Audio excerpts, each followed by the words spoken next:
अस्सलाम वालेकुम। Welcome to my YouTube channel mister physics 54। मैं हूं जैन और आप देख रहे हैं मिस्टर फिजिक्स 54। आज की इस वीडियो का जो purpose class 9 new book physics से और ओल्ड बुक फिजिक्स दोनों के लिए इस्तेमाल होने वाली, क्योंकि हमने आज जो टॉपिक डिस्कस करना है वो है ब्रांचेस ऑफ फिजिक्स। आपको बैकग्राउंड में मेरी कुछ वीडियोस यहाँ पे कुछ पिक्चर्स नजर आएंगी जो हम टॉपिक पढ़ेंगे उसके रिलेट वो पिक्चर्स लगाई जाती ताकि आपको रियल लाइफ में भी फिजिक्स का अंडरस्टैंड हो सके। और इसके बाद जो नेक्स्ट वीडियो आएगी, क्योंकि इसके टोटल 8 ब्रांचेस हैं, 8 में से 4 ब्रांचेस अभी कवर अप करूंगा और उसके बाद मैं नेक्स्ट वीडियो अपलोड करूंगा जो व्हाइट बोर्ड पे डेफिनेशंस लिखी होंगी, ताकि वहां से आप नोट भी कर लें और उसको मैं व्हाइट बोर्ड भी थोड़ा सा अंडरस्टैंड करवा दूंगा किस तरह से आपने इसे हैंडल आउट करना है।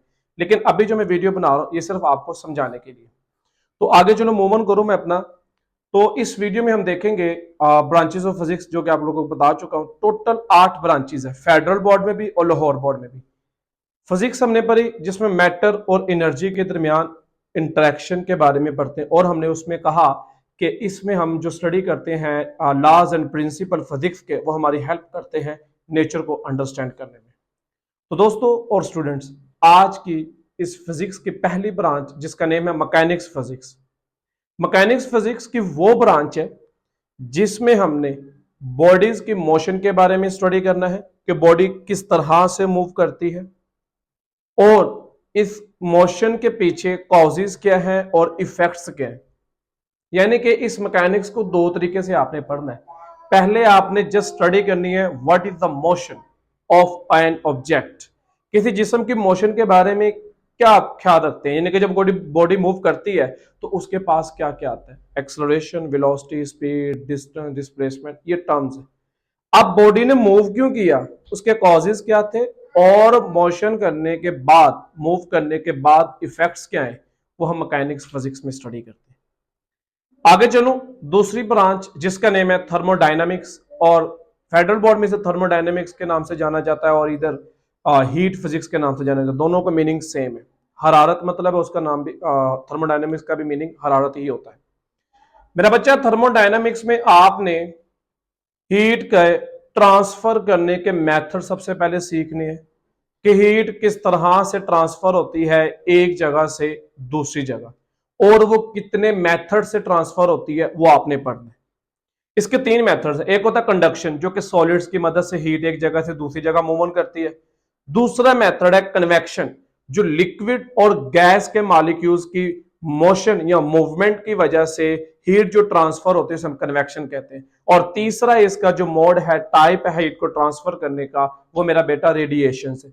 सूरज से रेज आती हैं, जब सूरज से रेज आती हैं वो वेव्स की शक्ल में होती हैं, तो उनको हम कहते हैं रेडिएशंस, और ऐसी वेव्स को हम कहते हैं इलेक्ट्रोमैग्नेटिक वेव्स। इसके बाद हम आगे मूव ऑन करेंगे और नेक्स्ट जो हमारे पास ब्रांच है वो है ऑसिलेशंस एंड वेव्स। इस ब्रांच के ऊपर डिटेल से 10th क्लास में फिजिक्स की बुक में हम इंशाल्लाह पढ़ेंगे।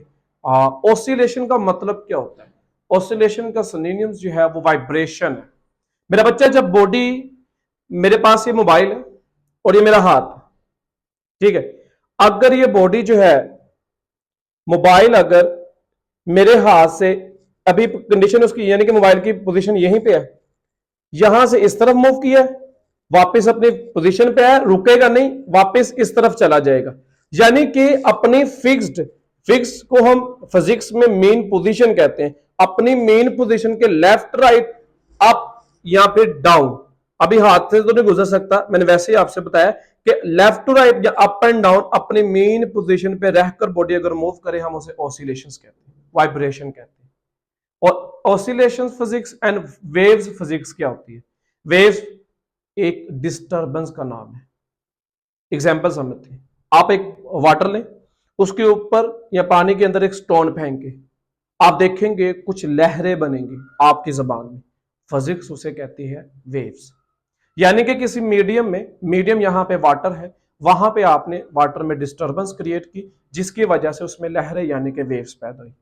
तो ये वेव्स एक जगह से दूसरी जगह जब जाती है, क्या एनर्जी लेके जाती है? हाँ, लेकर जाती है। कौन सी एनर्जी? मैकेनिकल, क्योंकि बॉडी मुसलसल क्या करती है, वेव्स मूव करती है। तो ये चीजें हमने इसमें पढ़नी है।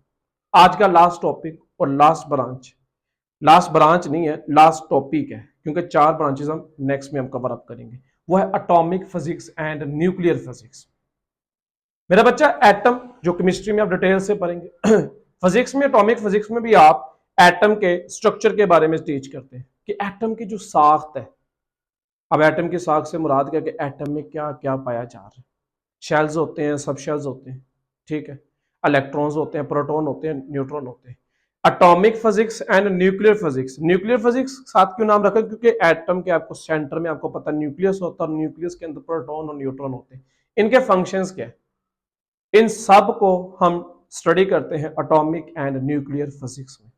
तो ये थी आज की हमारी वीडियो, जिसमें हमने देखा कि किस तरह से हम अपनी ब्रांचेस ऑफ फिजिक्स को स्टडी करते हैं। इनके ऊपर पूरी पूरी किताबें भी लिखी गई। अब मैं जो नेक्स्ट वीडियो अपलोड करूंगा उसमें आपको मैं व्हाइट बोर्ड के ऊपर डेफिनेशंस दिखाऊंगा।